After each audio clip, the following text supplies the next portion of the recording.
எங்கள் நீதியுள்ள நல்ல தகப்பனே, இந்த காலை வேளையிலே, இந்த வருஷ கடைசி நாளிலே உம்முடைய சமூகத்திலே வந்திருக்கிற ஒருவருக்காக ஜெபிக்கிறேன்.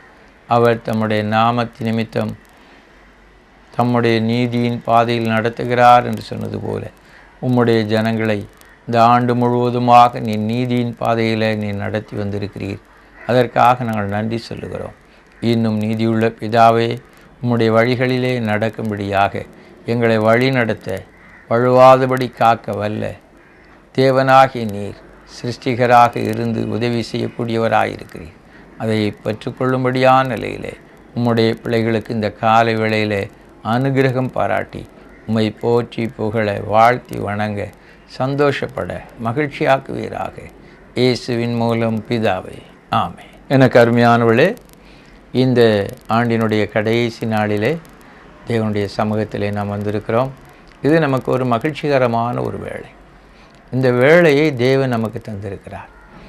இந்த வேளை என்று சொல்லுகிறதை காட்டிலும் இந்த காலங்களை நாம் கடந்து வருஷத்தின் கடைசி பகுதியிலே வர தேவன் உதவி செய்திருக்கு. வேதாகமத்திலே நாம் பார்க்கும்போது 1 சாமுவேல் 7ஆம் அதிகாரம் 12ஆம் வசனத்திலே நாம் காணலாம். மிஸ்பாவுக்கும் சேனுக்கும் நடுவாக ஒரு தூணை நிறுத்தி இம்மட்டும் கர்த்தர் எங்களுக்கு உதவி செய்தார் என்று சொல்லி அதற்கு எபனேசர் என்று பெயரிடுகிறார். இந்த 31ஆம் தேதியிலே இந்த எபனேசரை இம்மட்டும் எங்களுக்கு உதவி செய்த கர்த்தர் என்று சொல்லும்படியான நிலையிலே அவரை நாம் போற்றி புகழ வேண்டியவர்களாக இருக்கிறோம். அவர்களுக்கு என்ன உதவி செய்தார் என்பதை நாம் ஆராய்ந்து பார்க்கும்போது அவ்விதமான உதவிகளை நமக்கு செய்ததையும் கூட நாம் அறிந்து கொள்ள முடியும். அவ்விதமான நிலையிலே 1 சாமுவேல் 7ஆம் அதிகாரத்திலே நாம் பார்க்கும்போது கர்த்தர் செய்ததான உதவி என்ன என்பதை குறித்து நாம் ஒரு 4 காரியங்களை நாம் பார்க்க முடியும். முதலாவதாக நாம் பார்க்கும்போது இஸ்ரவேலரை பெலிஸ்தருடைய கையிலே தேவன் ஒப்பு கொடுத்திருந்தார். இந்த விதமான நிலையிலே இஸ்ரவேல் குடும்பத்தார் எல்லாரும் கர்த்தரை நினைத்து புலம்பிக் கொண்டிருந்தார்கள் என்று சொல்லி 7ஆம் அதிகாரம் 2ஆம் வசனம் கூறுகிறது. இந்த நிலையிலே அவருடைய வாழ்க்கையிலே புலம்பிக் கொண்டிருந்ததான நேரங்கள் இருந்தது.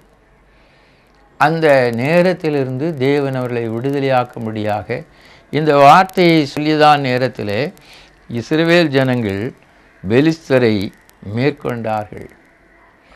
இந்த பெலிஸ்தரை மேற்கொண்ட நேரத்தில் தான் இந்த வார்த்தையை சொல்லி தேவனை மகிமைப்படுத்துகிறார். என்ன வார்த்தை? உதவி செய்தார்.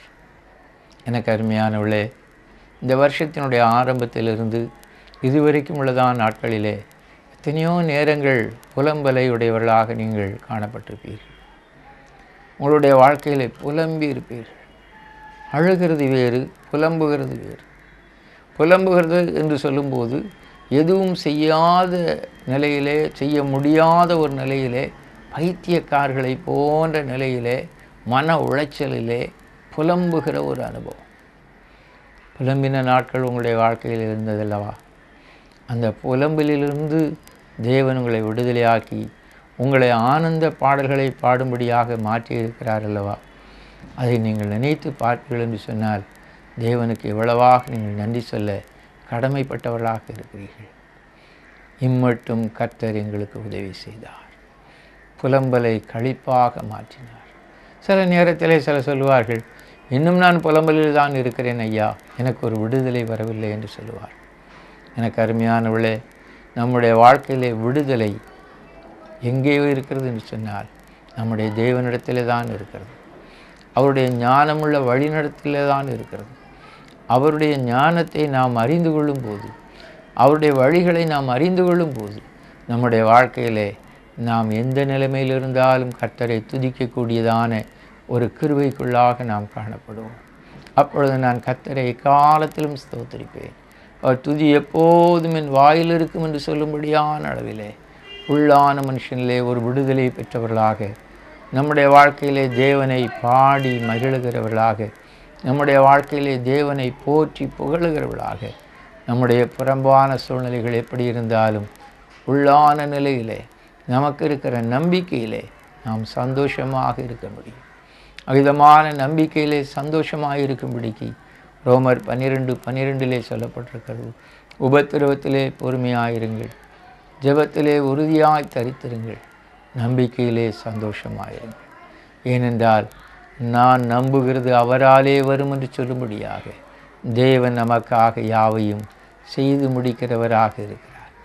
இந்த நம்பிக்கையை நமக்கு கொடுத்ததற்காக, இந்த நம்பிக்கையின் மூலமாக நம்முடைய வாழ்க்கையில் இருக்கிற கவலைகள், புலம்பல்கள், நெருக்கங்கள், கஷ்டங்களை நாம் உதறி தள்ளும்படியாக கொடுத்ததான கிருபைக்காக நாம் உதவியை நினைத்தவர்களாக இம்மட்டும் கர்த்தர் எனக்கு உதவி செய்தார் என்று சொல்லி புலம்பலை ஆனந்த களிப்பாக மாற்றுகிற தேவனுக்கு நாம் நன்றி சொல்லக்கூடியதான ஒரு நாளாக, வேளையாக இந்த வருஷத்தினுடைய இந்த கடைசி பகுதி நமக்கு காணப்படுகிறது.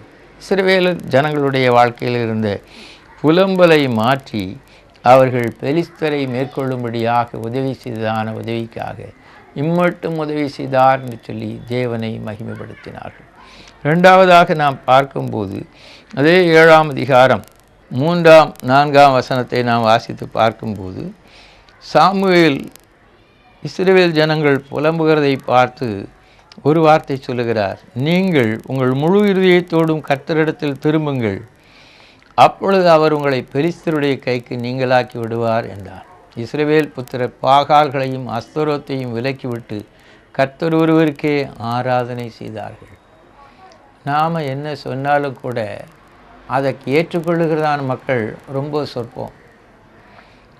நாம் சொல்லுகிற வார்த்தைக்கு கீழ்ப்படுகிற மக்கள் ரொம்ப சொற்பம். தேவனே வந்து பேசினாலும் கூட தேவனுடைய வார்த்தைக்கு கீழ்ப்படியாத மக்கள் கூட இருக்கிறார்கள்.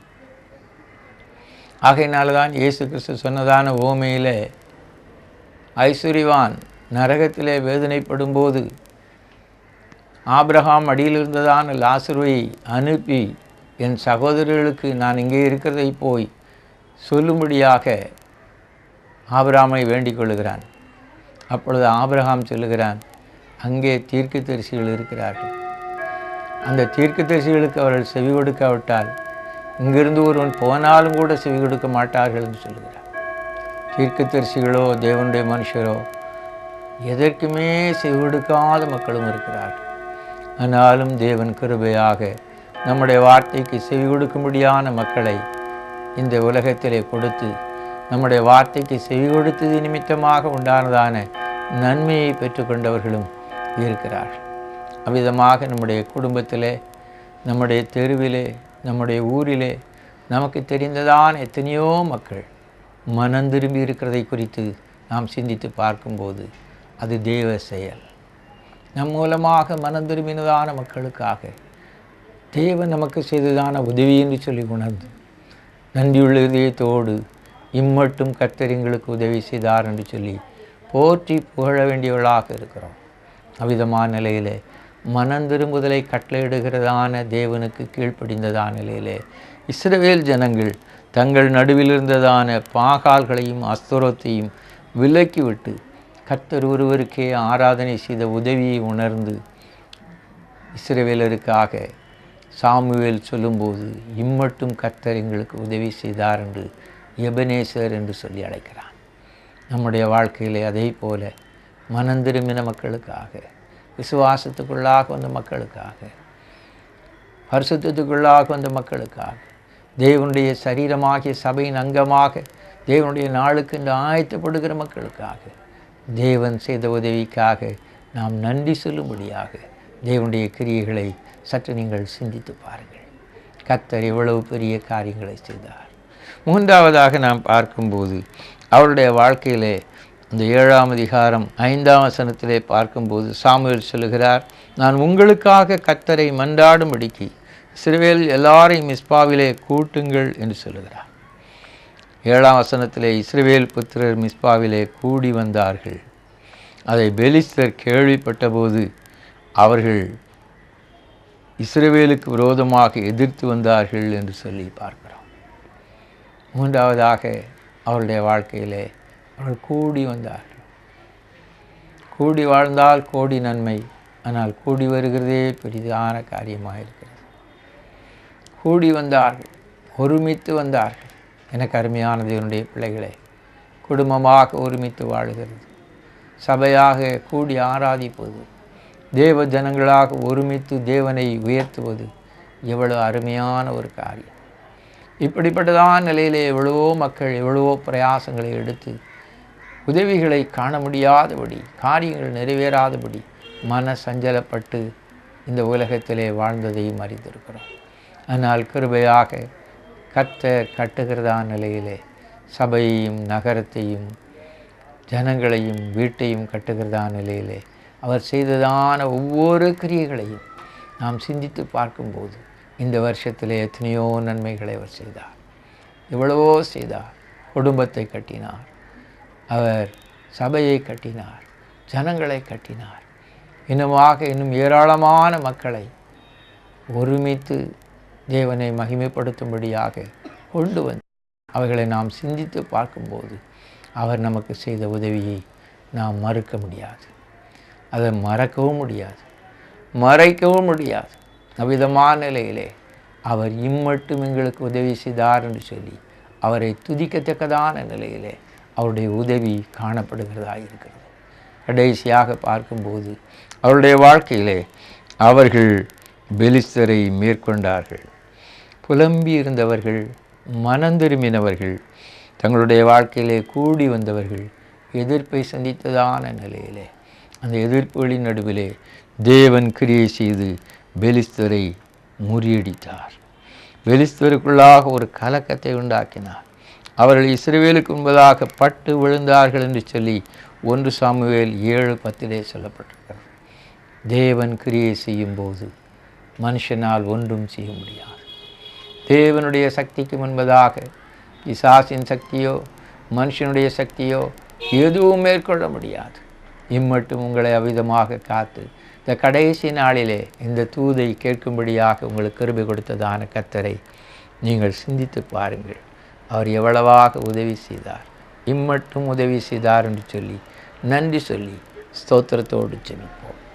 ஸ்தோத்திரம் ஆண்டவரே, ஸ்தோத்திரம், ஸ்தோத்திரம், ஸ்தோத்திரம், ஸ்தோத்திரம், ஸ்தோத்திரம். இம்மட்டும் கர்த்தர் எங்களுக்கு உதவி செய்தார் என்று சொல்லி எபனேசர் என்று சொன்னது போல இந்த 31ஆம் தேதியிலே நீர் உம்முடைய ஜனங்களுடைய வாழ்க்கையிலே புலம்பலை கழிப்பாக மாற பண்ணினீர். எத்தனையோ வார்த்தைகளை கேட்டு மனந்திரும்புதலை கொடுத்தீர்.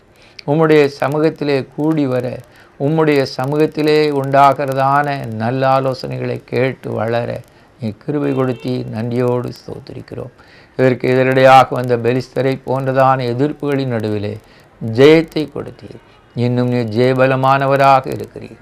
இன்னுமாக நீ ஜெயபலத்தோடு கூட உடைய பிள்ளைகளை புதிதான வருஷத்திலே நடத்தி புதிதான நன்மையினால் நிரப்பி உம்முடைய நாமத்தை மகிமைப்படுத்த வல்லவராயிருக்கிறபடியால் நன்றியுள்ள இதயத்தோடு ஸ்தோத்திரிக்கிறோம். இயேசுவின் மூலம் பிதாவே, ஆமென். கர்த்தர் உங்களை ஆசீர்வதிப்பாராக. ஆமென். எங்கள் அன்பார்ந்த பரம நம்பிக்கை தொலைக்காட்சி நேயர்களே, நீங்கள் கேட்ட இந்த செய்தி உங்களுக்கு மிகுந்த பிரயோஜனமாக இருந்திருக்கும் என விசுவாசிக்கிறோம்.